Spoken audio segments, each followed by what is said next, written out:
college your second year then? That same year, the infantry had a program. It was my opinion that the military were competing for college students.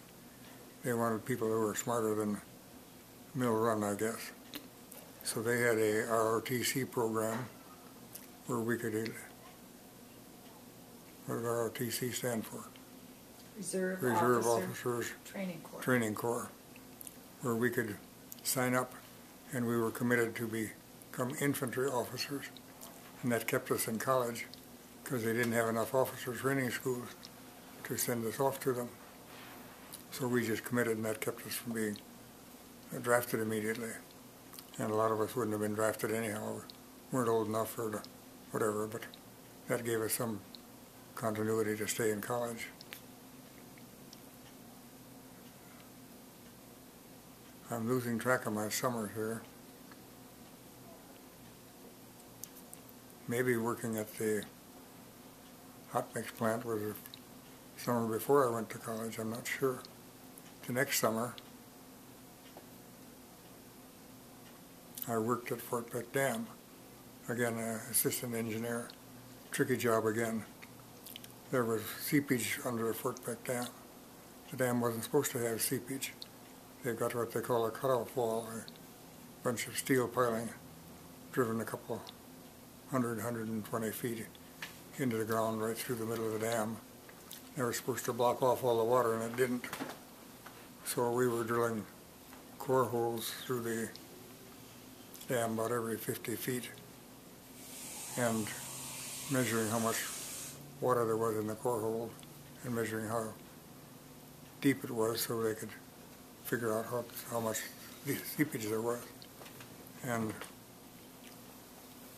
my job was to manage a drilling crew with an old-fashioned cable rig who was drilling these holes.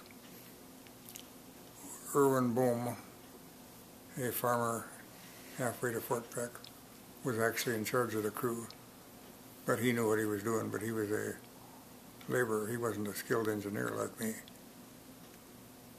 And he was a good friend. I didn't know him before that, but we got along very well together.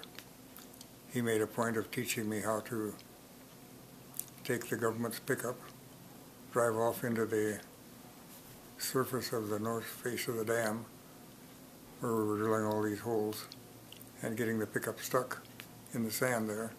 Then it was up to me to get unstuck.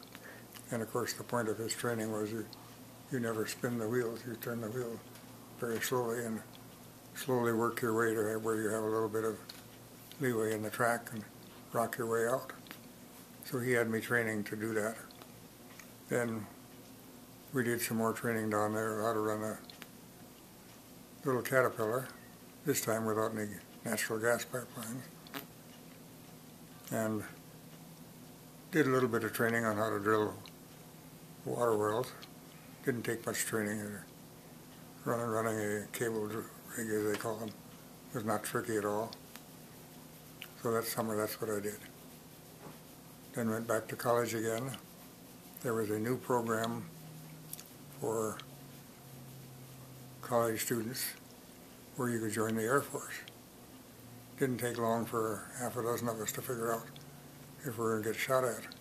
It would sure be nice to get out of the mud and out of the trenches and get back to where we could be comfortable when we're not being shot at, which of course involved the Navy or the Air Force. The Navy didn't offer us any program. The Air Force did. Half a dozen of us or more, half a dozen that I remember, rapidly switched from the ROTC infantry, where you could sleep in the mud holes, to the Air Force, where if you didn't get killed in the air, you come back to a base somewhere. So we became Air Force cadets. And that lasted until probably March of '42, I would say. And I think they pulled us out of college then, because I think there was some adverse publicity about all of these college kids that weren't being sent off to war like the non-college kids were. So they called us into service. And they shipped a whole old-time railroad passenger car of us from the college at Missoula and the college at Bozeman off to San Antonio. That was where I first met Big Bob Hansen, who was from Richland, but he was in college in Bozeman. My good friend Earl Bradford, who grew up in Glasgow, where his father worked at the dam, had now moved to Bozeman, but he was in the group from Bozeman. I was in the group from Missoula. All of us went on in this old-time open railroad passenger car, so old that you could open the windows.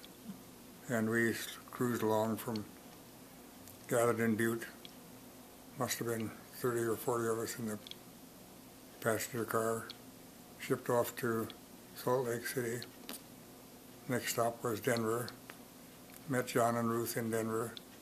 The train was stopped there for several hours. They took me up to the museum in the Denver College or somewhere where there were a lot of rock samples. I remember that. And John was interning, I think. And I don't know what Ruth was doing. Shipped us off to St. Louis, Kansas City, somewhere eventually to San Antonio. Got to San Antonio where there were 1 million cadets, and there's no place for us. But we had to have crew cuts so we looked like we were, whatever, cadets. And cadets basically are a little bit below private in the military system. You're the bottom of the barrel.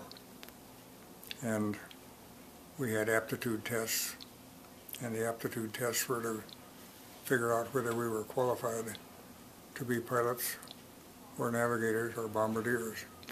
The tests were rated 9, made you top on it, whatever the field was. And silly tests, adding fractions and understanding a little bit about clouds and very simple, basic high school courses, I guess you'd say. Most of us passed with 9s for everything. It wasn't a tricky test. So 9 meant you were qualified pilot, navigator, or bombardier. And of course all of us wanted to be pilots and sport around and look like heroes. So we all signed up for pilot school. Those of us who were signed up were then shipped off to Oklahoma, northern, oh boy, I can't remember the name anymore. Alva. Some little teachers' college in Alva maybe. Ada or Alva, some short word like that in Oklahoma. Little town the size of Glasgow. And we spent the spring and half the summer there learning to parade with wooden guns, if I remember right. Important stuff. You had to win the war by right and left and present arms and all that important military crap. I think it was left over from George Washington, but I'm not sure. And took college courses, so-called, and were in the dormitory with a bunch of similar cadets from Louisiana and Alabama, and spent considerable time trying to teach those kids how to add and divide fractions. They did not know, and that was part of the essential ability to become a pilot. Strange crap, but the military was strange. That's part of my fond memory. The other fond memory is learning that if you're from the South, a good breakfast at 5 in the morning, because that's when they always get you up, is potatoes with ketchup on them. I'd never heard of ketchup on potatoes. Till then.